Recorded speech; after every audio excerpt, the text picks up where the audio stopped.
2026 is set to see some exciting new cars from all over the world.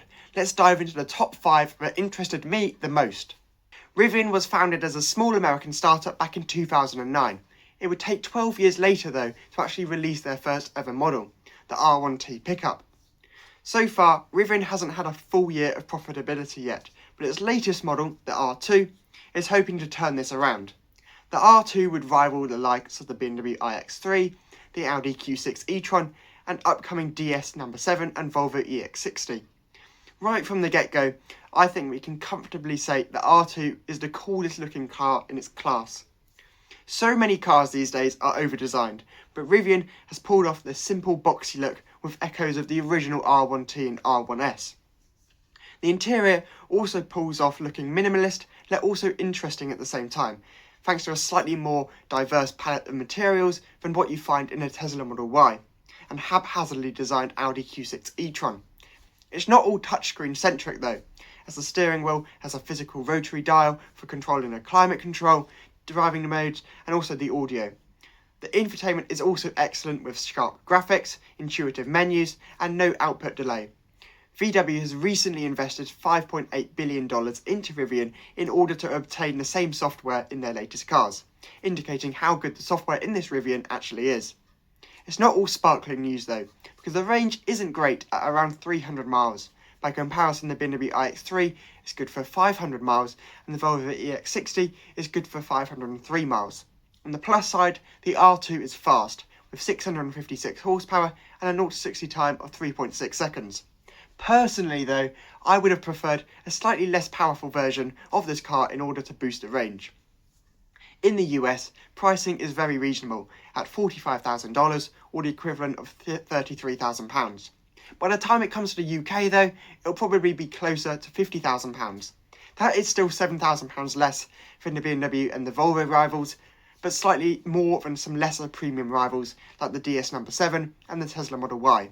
As many of us are probably already aware, Renault has been on a roll with EVs lately, with the Renault 5 being the most popular EV in January 2026, and the brand ranking second in the UK in January 2026 for EVs. Renault is continuing the nostalgic theme with the reinvention of the 1993 Renault Twingo. The new Twingo will feature the same classic headlights and bonnet vent styling details as the original Twingo, and much like that of the Renault 5, I think Renault have nailed it. There are even 3 exclusive paint choices as well on the Twingo, including Absolute Green, Absolute Red, and Mango Yellow. The inside is also suitably funky, with body-coloured inserts, lots of personalised accessories like a fold-away shopping bag, as well as custom gear stick knobs. It's not style over substance either, with Renault's excellent Google integrated 10-inch touchscreen and cruise control on all trim levels. In terms of specs, the car has an 82 horsepower motor and a range of 163 miles, and uses LFP battery chemistry to keep the costs low. The Twingo was co-developed between France and China, but thanks to being built in Slovenia, it will be applicable to the new electric car grant. Renault plans to sell the Twingo for under £20,000. As of yet, BYD has been eating away at the market share of some of the mainstream brands like Vauxhall and Ford, with models like the Seal UDMI, which was the 6th best-selling car in the UK for January 2026. The all-electric Seal saloon is so great, I nominated it as my top electric family saloon in my buyer's guide. Now though, BYD is looking to take some of the premium space. In 2010, the Denza sub-brand was introduced as a joint venture between BYD and Mercedes-Benz, but in 2024, BYD took full ownership of the brand from Mercedes-Benz, and now BYD is positioning itself directly against Mercedes-Benz, as well as other rivals like Lexus and Audi. Denza Z9 GT is their most exciting model, having already received very positive reviews from both Chinese and German auto reviewers. It's set to come to the UK in early 2026. As far as styling is concerned, I think the designers have absolutely nailed the shooting brake silhouette. The former design boss of BYD was actually originally from Audi, and previously designed the Alfa Romeo 8C, which likely explains its very European design. In terms of powertrain, it can be opted as a full EV or a plug-in hybrid. The full EV has 3 electric motors which combined produce 952 horsepower and propel the car to 60 miles an hour in 3.4 seconds. The range on this model is 391 miles, which is around 20 miles further than the equivalently fast Porsche Taycan Cross Turismo. The plug-in hybrid uses a 2-litre turbo engine and tri-motors, which combined produce 858 horsepower. This 0-60 figure on the model is 3.6 seconds, and the full EV has an impressive 125 miles of range, which should make this an appealing company car. What's more, some Chinese regulatory filings suggest an updated version of the Z9 GT will have up to 664 miles of range and 1,140 horsepower in the full EV variant.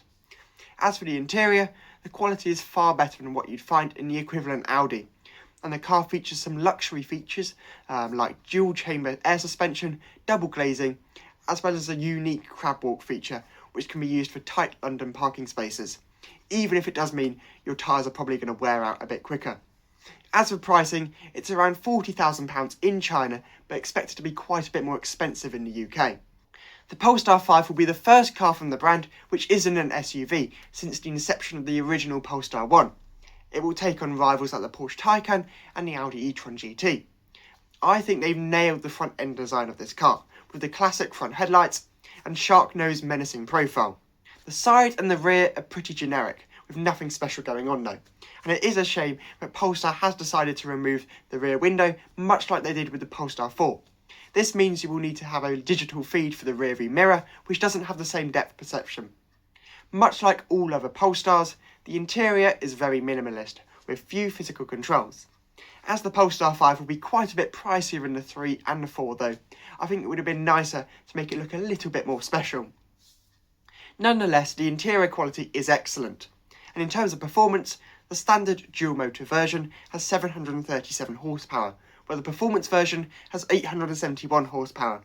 They do 0-60 in 3.9 seconds and 3.2 seconds respectively.